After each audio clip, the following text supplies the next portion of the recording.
Hello. Aujourd'hui, on va parler d'un sujet qui transforme parfois votre trajet en expédition humanitaire. Je parle bien sûr du tout-terrain sur Motortown. Parce qu'entre les routes défoncées, la boue, les retournements de camions et les livraisons perdues au milieu de nulle part, on va être honnête, le tout-terrain, ça peut vite devenir un cauchemar si on est mal préparé.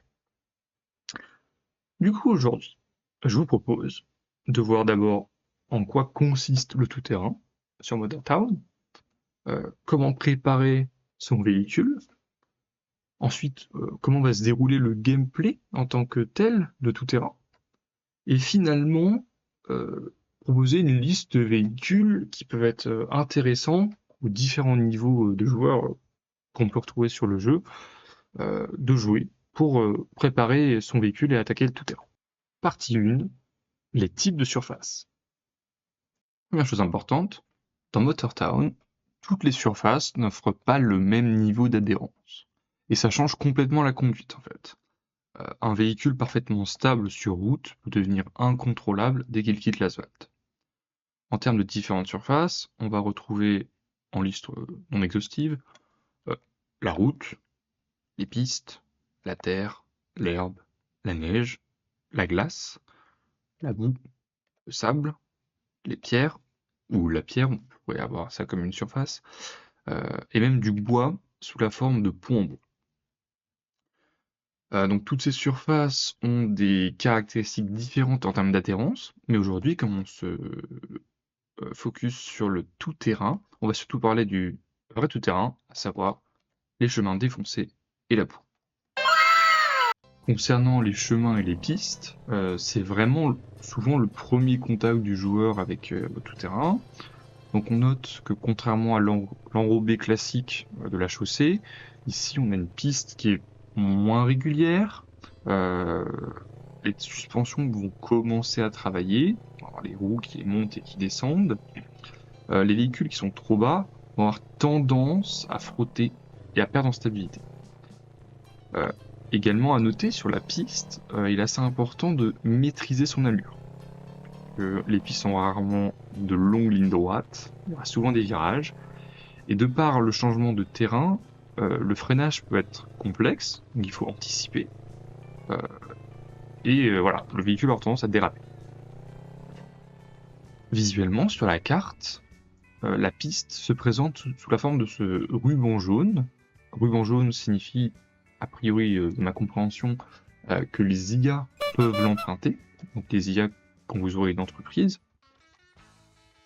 Le ruban marron ici, on va le voir juste après, c'est plus les zones de boue. Même si toutes les zones de boue ne sont pas marquées, par exemple ici à la sortie de la mine de cuivre. Ces rubans marrons ne sont pas empruntables par les IA. C'est voilà, une règle du jeu, parce que c'est un terrain qui est vraiment complexe. Et là, concernant la boue, on va rentrer vraiment dans le domaine de la souffrance mécanique. Ça réduit, comme vous le voyez à l'écran, énormément la motricité, les roues patinent, le véhicule va s'enfoncer plus ou moins malgré lui. Il faut vraiment garder son élan. Et c'est généralement à ce moment précis qu'on va se rendre compte si le véhicule est bien préparé, si les pneus sont adaptés et que le différentiel change vraiment quelque chose. C'est un peu l'examen final tout terrain, cette boue, puisque ça arrêtera le véhicule s'il est mal préparé. Partie 2, pourquoi faire du tout-terrain? Le tout-terrain devient surtout intéressant en milieu et fin de carrière. Vous n'êtes pas obligé, si vous jouez à Motortown, d'aller en tout-terrain. On a des niveaux 3000 sur le serveur Motortown France, qui jusqu'à très récemment ne s'étaient pas forcément engagés dans ce terrain, puisqu'ils n'étaient pas intéressés par ce type de gameplay. Donc c'est vraiment à votre envie, à votre convenance. Je recommanderais cependant d'attendre un milieu fin de carrière pour s'y engager. Pourquoi? Parce que certes, ce sont des missions qui rapportent plus sur le papier, il y a un plus gros chèque. Certaines zones vont notamment être très rentables, notamment sur tout ce qui est minerai de fer ou de charbon. Par contre, la difficulté, elle, augmente aussi énormément. Et là, on va pouvoir quasiment parler de survie mécanique. En termes de zones, les plus connus vont être Gwangjin, la ville, si comment vous habitez à Gwangjin, la mine de charbon, avec voilà, mine de charbon, mine de fer, la mine de cuivre, dans la zone de Gwangjin, hein, tu peux activer voilà, territoire, la mine de Gwangjin, Migéum pour le bois, avec le chêne et l'autre bois, donc il y a la bûche de 12 pieds et la bûche de 20 pieds. Et avec une moindre mesure, la carrière de Dongzan. Je ne mettrai pas forcément d'exemple visuel de cette carrière dans la vidéo, puisque c'est plus de la piste simple, entre guillemets. Il n'y a pas de grandes dénivelés ou d'ornières ou de boue. C'est vraiment une piste qui est relativement plate. Petit détail utile, donc quand vous cherchez des cargaisons à charger, si par exemple je suis à la boulangerie de Jeju, dans le cas de livraison en tout terrain, donc je vous incite à regarder, il y a un petit logo à gauche de la marchandise, avec une voiture, avec comme un dénivelé, une pente. Quand vous cliquez dessus, donc alors, c'est en effet la livraison qui va rapporter le plus, qui a une grande distance à réaliser, donc c'est proportionnel, hein. Mais surtout, c'est du tout-terrain. Ils indiquent bien le risque, voilà, il faut un véhicule 4x4. Ils vont indiquer qu'il y a un pourcentage de pente de 18%, moyen. Si vous vous rendez à destination en véhicule léger sans boîte, n'hésitez pas à faire un tour de reconnaissance en amont pour voir que à certains endroits, la pente ne sera pas de 18%. Voilà. Et ce petit logo ici, ça va être souvent un signe que votre suspension va souffrir. Voilà. Maintenant, vous savez. Partie 3. Comment préparer son véhicule? Le premier point dont on va parler, c'est un point qui peut être inhérent au véhicule de base. Ici, on n'a que des véhicules qui sont modifiés, mais c'est que vous observiez le design du véhicule qui va vous intéresser, voilà, il est plus ou moins joli. Mais on va observer de base, surtout si vous êtes léger en moyen, quelques éléments comme la garde-sol par défaut du véhicule. La garde-sol, c'est la distance entre le châssis et le sol. C'est ce qui va faire en sorte que vous évitiez de vous retrouver bloqué sur un caillou au milieu du chemin. On va aussi observer l'empattement. Donc c'est la distance entre les roues avant et les roues arrière. Bon, la Nimo, c'est vraiment le véhicule qui n'est pas optimal pour cette activité. A contrario, sur la Fox, l'empattement est assez limité. Il y a peu de chances que vous vous retrouviez bloqué sur un caillou au milieu en train de faire des tours sur vous-même. Et dans l'idéal, plusieurs roues motrices, 4x4 de préférence. Maintenant, si on rentre directement dans le tuning, vous avez fait apparaître votre véhicule, vous rentrez dans la zone de modification au garage. Je vous suggère d'aller dans le workshop, donc c'est vraiment le forum, l'atelier, où vous pouvez voir des configurations de véhicules faites par certaines personnes, voilà, qui vont être moins jolies, et vous voyez en bas à gauche les caractéristiques des pièces sur le véhicule. Donc, si vous connaissez un peu, ou pas d'ailleurs, ça peut vous inspirer pour vos propres configurations. Une fois cette digression faite, on peut aller dans les pièces, et on va pouvoir commencer notamment par les suspensions. Le premier élément va être les barres anti-roulis. Les barres anti-roulis, c'est ce qui va permettre à la caisse de rouler gauche-droite. C'est-à-dire que la barre, il faut imaginer une barre, la barre jaune, là, très bien, et ça va avoir tendance à se pencher vers la gauche ou vers la droite. Et en fait, plus la barre anti-roulis est forte, moins la barre va pencher. Donc les roues ont moins de jeu. En fait. Donc vous pouvez en mettre une à l'avant, une à l'arrière, évidemment. On va ensuite voir la partie ressort. Côté ressort, on peut commencer par la hauteur, c'est plus simple à comprendre. Par défaut, on est en 0. On peut abaisser le véhicule, pas forcément recommandé pour le tout-terrain, ou le monter. Plus la suspension est haute, plus on va pouvoir facilement franchir des obstacles, de passer dans les ornières, d'éviter de racler partout. Mais attention, plus le véhicule sera haut, moins il sera stable. Donc le risque de retournement augmente. En termes de suspension, on a également les ressorts. Le ressort, c'est ce qui va permettre aux roues de garder le contact avec le sol. En tout terrain, c'est essentiel. Parce qu'une roue qui touche le sol, c'est une roue qui est capable de transmettre de la puissance. Les amortisseurs, eux, vont contrôler la vitesse à laquelle la suspension s'écrase et remonte. Et c'est là qu'on va pouvoir entendre. Mais du coup, Jamy, si je mets tout à 50%, donc les amortisseurs et les ressorts, c'est l'autobahn du lot, non? Eh bien, pas vraiment. Parce qu'en fait, il y a un autre paramètre qui rentre en compte, c'est la charge du véhicule. Un taxi vide ou un camion chargé de planches vont pas réagir du tout pareil. En fait, votre réglage, il doit correspondre à l'usage que vous allez faire du véhicule et à la charge que vous allez mettre sur le ressort. Que si le ressort est vide, est très léger, pardon, il y a 50%, le véhicule va s'écraser. En fait, il va aller toucher le sol et donc vous perdez tout l'intérêt de la garde-sol que vous avez augmenté précédemment. On va également, dans l'onglet suspension, pouvoir régler l'écartement de voie. Donc, c'est assez simple à comprendre. C'est littéralement élargir l'endroit où se trouvent les roues.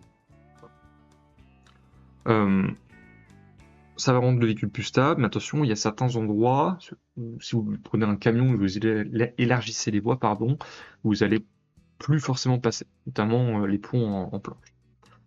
Le dernier élément, c'est le kit d'angle, qui permet en fait de tourner, d'offrir un plus grand angle de rotation à vos roues directrices. Concernant les pneus, sur les véhicules légers comme Jeep, on va avoir jusqu'à 5 types de pneus. Donc les 3 premiers sont pour la route. Il y a des caractéristiques comme le grip, donc c'est l'adhérence, le kilométrage que va pouvoir supporter le pneu, la charge max. Donc voilà, là l'adhérence change, ici l'adhérence change. Ici c'est des pneus drift, donc pour le dérapage, donc ça va pas forcément nous intéresser pour le tout-terrain. Nous c'est le pneu tout-terrain. Donc par défaut sur la route, ils seront à 0,92. Par contre en tout-terrain, on gagne 40% d'adhérence supplémentaire. Donc au lieu d'être à 0,92, on va être à 1,15, 1,2. On notera également que le kilométrage maximum du pneu est de 50, puisque surtout si on roule sur route, ça va user prématurément le pneu. Sur les camions, les véhicules lourds, si on va chercher le bus, un autobus, et on va chercher les pneus véhicules lourds, on peut simplement raisonner en pneus de charge, c'est-à-dire que quand vous allez charger des charges lourdes, des pneus, des bodies, ça va avoir plus d'impact sur la gomme, le pneu va avoir tendance à s'écraser, et un pneu plus résistant, par exemple ici pour 8 tonnes de charge contre 5, ça durera plus longtemps. Et surtout au freinage, il va avoir moins tendance à s'user et à chauffer. L'élément suivant, en termes de tuning, si je reprends la Fox, c'est en fait le moteur. Je ferai, je pense, une vidéo complète sur le tuning moteur, mais concrètement, il faut que vous ayez un radiateur large, parce que vous allez avoir tendance à taper dans le moteur. Également, si vous prenez des dégâts, le radiateur grand aura plus de capacité. L'entrée, j'en parlerai dans l'autre vidéo, ce sera plus simple. Mais en fait, concrètement, il vous faut une configuration où vous allez avoir besoin de couple, une boîte de vitesse adaptée et une transmission capable de sortir la puissance progressivement. Alors, ici, on va attaquer un des sujets les plus importants du tout-terrain, ce qui va aussi faire dire à beaucoup de joueurs pourquoi est-ce que mon camion refuse d'avancer alors que j'ai une roue qui tourne à 12 000 tours minute. C'est le différentiel. Concrètement, à quoi ça sert? Ceux qui sont au fond de la grotte, qui n'avaient pas écouté. Quand le camion ou le véhicule tourne, la roue qui est à l'extérieur du virage va parcourir beaucoup plus de distance que la roue à l'intérieur du virage. Du coup, la roue extérieure doit tourner plus vite. Le différentiel, à la base, ça sert à permettre cette différence de vitesse. Sur Motortown, on va pouvoir avoir plusieurs réglages, 6 au total. On en voit 5 à l'écran, c'est normal. Le une voix, le 2 voix, le 1,5 voix, le verrouillable et le verrouillé. Le 6e, c'est pas de différentiel tout court. Si on doit faire un petit point par type, quand on a différentiel ouvert, c'est plus classique, ça offre naturellement la puissance vers la roue qui offre le moins de résistance. Si une roue est dans la boue ou dans le vide, elle va patiner et l'autre reçoit plus rien. Le différentiel une voie, ça imite légèrement ce comportement. Quand tu accélères, ça va bloquer particulièrement les roues. Quand tu relâches les gaz, par contre, ça redevient plus libre. Le 1,5 voies, c'est un peu plus agressif, c'est-à-dire que ça va dérouiller à l'accélération et légèrement au frein moteur. Le 2 voies, ça verrouille à l'accélération et au frein moteur. Les roues vont chercher donc quasiment constamment à tourner ensemble. On a une bonne mobilité, c'est assez efficace dans la boue. Le bloqué, c'est assez simple, les deux roues vont tourner tout le temps à la même vitesse. Ils vont avoir le même grip, on va toujours avoir le même grip dans les virages, sur n'importe quel terrain. C'est très efficace dans la boue notamment. Ou pour grimper. Parce qu'en fait, si une des roues glisse, l'autre continue de recevoir continuellement de la puissance. Par contre, si on est sur de la route de l'enrobé classique, ça va être horrible. Le bloquable, c'est le meilleur des deux mondes, c'est-à-dire que sur route, on peut le garder ouvert, et sur piste ou sur tout terrain, on peut le verrouiller. Alors, et dernier élément de tuning, de préparation de véhicule, on a en utilité, vous pouvez rajouter un réservoir de carburant supplémentaire de 100 litres de plus. Je suggère de le mettre, ça vous donne plus d'autonomie, c'est toujours bon. C'est pas très cher. 1000 pièces pour 100 litres, c'est bon. Et sur les treuils, des treuils auto-alimentés, donc c'est-à-dire que voilà, le moteur n'a pas besoin de tourner, contrairement à d'autres jeux comme SnowRunner, tout ça. Et vraiment, croyez-moi, si vous avez l'option, mettez-le, puisque ça peut vraiment vous sauver une run. Le treuil à l'avant, comme ça, c'est surtout pour vous. Il faut privilégier des treuils à forte charge. Donc là, ici, on a un 8 tonnes. Suggérerais de mettre un treuil à forte charge. On a une version longue, elle n'a pas forcément d'intérêt dans le jeu, puisque à l'usage, vous pouvez juste déplacer le treuil et réitérer l'opération. Mais ça peut vraiment vous sauver une run. Donc achetez un treuil si vous avez les sous. Autre élément, du coup, sur les véhicules articulés, c'est assez particulier en tout terrain, puisqu'on se rappelle, on veut plutôt privilégier des véhicules en fait à empattement court, et généralement les véhicules articulés, on a des tracteurs qui sont très longs et des remorques très longues. Donc en fait, on a beaucoup plus de chances de se retrouver coincé sur un caillou. Également, la répartition de la puissance est assez différente, puisqu'on va tout avoir ici, sur les roues motrices. Le poids devient énorme, les virages sont complexes, donc je conseille plus des véhicules porteurs, type le Jimouzi ou le Kuda dans ses versions plateau, tout ça. D'ailleurs comme la classe. Partie 4, le gameplay en tout terrain. Alors, maintenant qu'on a vu comment préparer son véhicule, à quoi ressemble le terrain, on va pouvoir passer au gameplay en tant que tel. Le tout-terrain, donc vous fixez un objectif, vous préparez votre véhicule, et surtout vous allez prendre votre temps. Le tout-terrain, c'est pas une course de vitesse, l'objectif c'est d'arriver à destination. En effet, c'est pas un sprint, c'est plutôt un marathon, si on doit le comparer. Petit conseil de conduite, par défaut, beaucoup de joueurs vont jouer en boîte automatique. Donc là, vous notez, quand j'accélère, la 2, et je passe un certain régime moteur, il passe la 3. Ça peut être assez gênant dans le cas d'une montée, par exemple ici, puisqu'il va avoir tendance à essayer de passer le rapport, et donc, il y a un petit moment où quand le rapport supérieur va s'engager, on perd de la vitesse et de l'adhérence. Voilà, donc pour empêcher cela, vous aller dans vos paramètres, options, contrôle, et chercher auto-shift, donc passage de rapport automatique. Moi je l'ai relié à Alt A, c'est une combinaison de touches que je n'utilise pas beaucoup, c'est assez exceptionnel. Donc voilà, rappelez-vous-en juste, et derrière vous souhaitez également lier vitesse haute, vitesse basse. Y et X par exemple sur la manette, ça vous permet mise en pratique tout de suite. D'appuyer sur Alt A, donc Auto Shift Off, il va passer plus automatiquement les rapports. Là, si j'accélère, il maintient en 1. J'appuie sur Y pour passer le rapport haut, voilà, etc. Vous pouvez également réduire le rapport, passer la marche arrière, tout ça. Ensuite, finalement, donc, il vous reste juste à rouler de manière maîtrisée.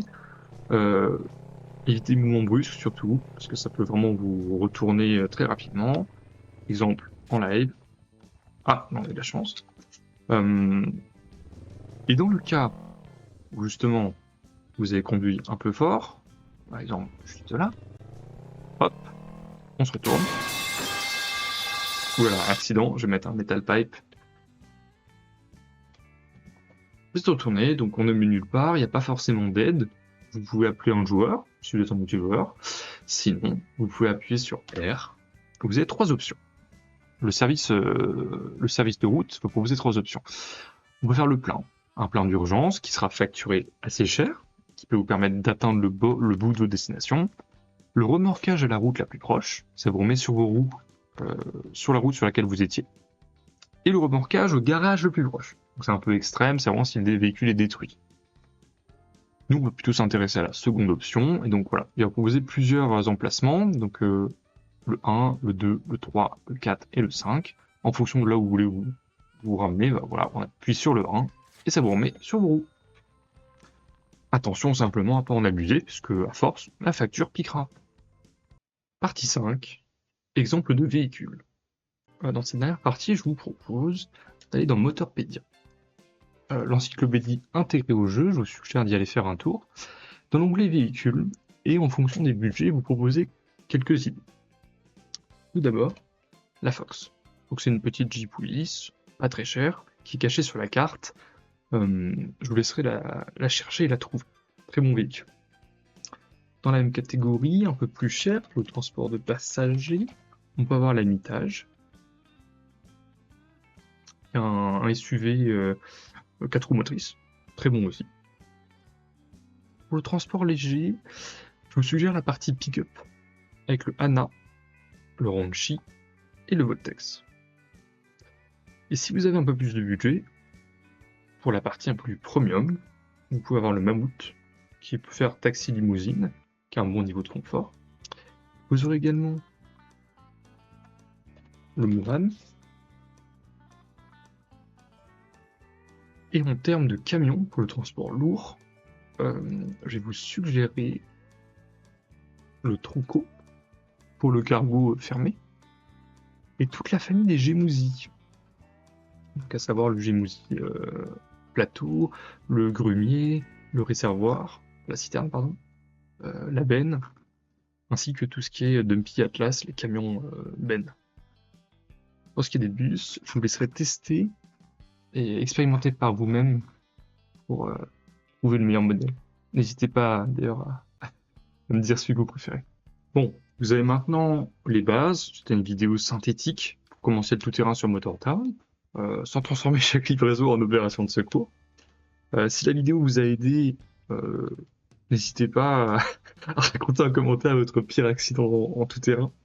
Parce qu'on sait tous, hein, on a tous au moins fini une fois sur le toit en s'engageant dans ces damnées routes à Ganji. Merci à tous et bonne journée.